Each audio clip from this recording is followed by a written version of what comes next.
Hello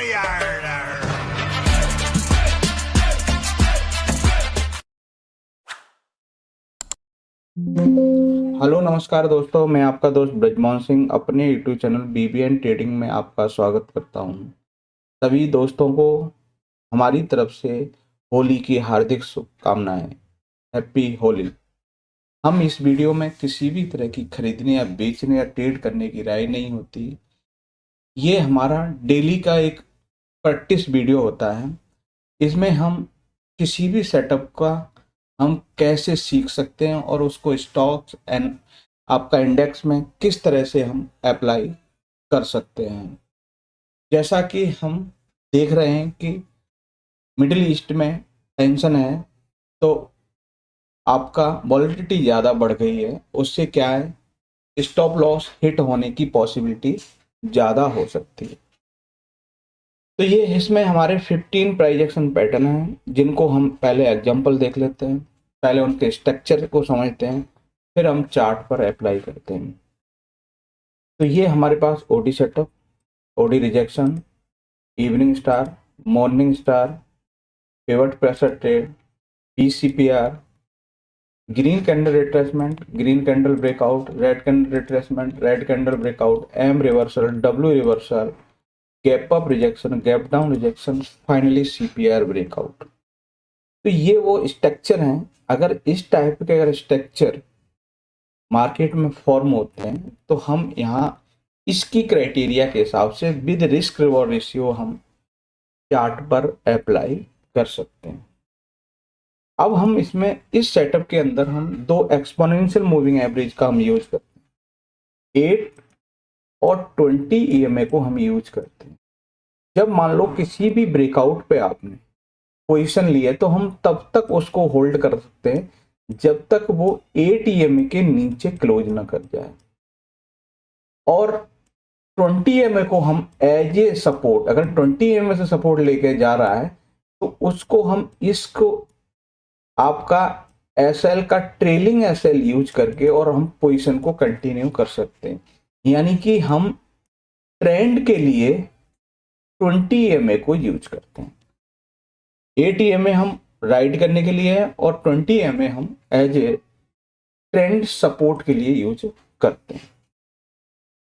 उसके बाद हमको अगर सीपीआर से रिलेटेड कुछ जानना है कि आज का सीपीआर कल के सीपीआर से किस तरह से है, कि वो पॉजिटिव है कि नेगेटिव है, कि असेंडिंग के डिसेंडिंग के बुलिश के बियरिश के मॉडरेट बुलिश के मॉडरेट बियरिश, वो हमने यहाँ सारी क्राइटेरिया को फुलफिल कर रखा है।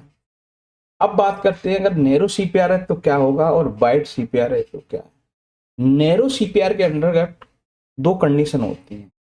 ये तो एक आपको ब्रेकआउट पॉसिबिलिटी मिल सकती है या एक ट्रेंडी मूव मिल सकता है।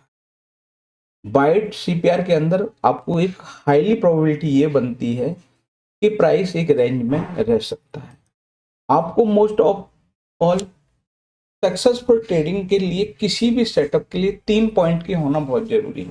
पहला, आपका जो भी सेटअप है उस सेटअप की, जिसको हम स्ट्रेटजी के हिसाब से, फिर रिस्क मैनेजमेंट, फिर उसकी साइकोलॉजी कि पर्टिकुलर सेटअप का साइकोलॉजी क्या है, उसके प्रति लोगों के किस तरह से, तो वो क्राउड का क्या मूवमेंट है, और उसके बाद में आपका प्रोफेशनल इन्वेस्टमेंट का, ट्रेडर का क्या मूव। तो वो सारा कुछ समझने के लिए वो आपका साइकोलॉजी का काम है। इसमें हम स्टॉप लॉस बिल्कुल मस्ट होता है कि बिना स्टॉप लॉस के कोई भी ट्रेड न इनिशिएट किया जाए। जो ट्रेड आप जनरल रखते हैं तो वो आपको सेल्फ एनालिसिस के लिए बेटर रहता है। फिर हमारे इमोशंस आ जाते हैं, क्या क्या इमोशंस हैं, उनको अंदर डिसिप्लिन रखना है, क्या अवॉइड करना है, बहुत सारी चीज़। फिर पोजीशन साइजिंग है, फिर आपको रिस्क मैनेजमेंट, जो कैपिटल है उसके ऊपर आप पर्टिकुलर क्या रिस्क रख सकते हैं। फिर हमारे पास में हम चलते हैं, जैसे कि गैप डाउन रिजेक्शन बना एचडीएफसी लाइफ इंश्योरेंस, फिर हमारे पास में आरसीबीओ बना आपका जीबी वेंचर में, फिर आपका क्रेडिट एक्सिस ग्रामीण में आरसीबीओ, और आरसीबीओ बना कार्ड ट्रेड टैग में, फिर हमारे पास जीसीआर बना भारत हेक्सा में, फिर हमारे पास बीएसएफ में रेड कैंडल रिट्रेसमेंट, फिर रहा हमारे पास रेड कैंडल ब्रेकआउट, फिर आपका अतुल लिमिटेड में आपको देखने को मिला ओडी सेटअप, फिर हमारे पास रहेगा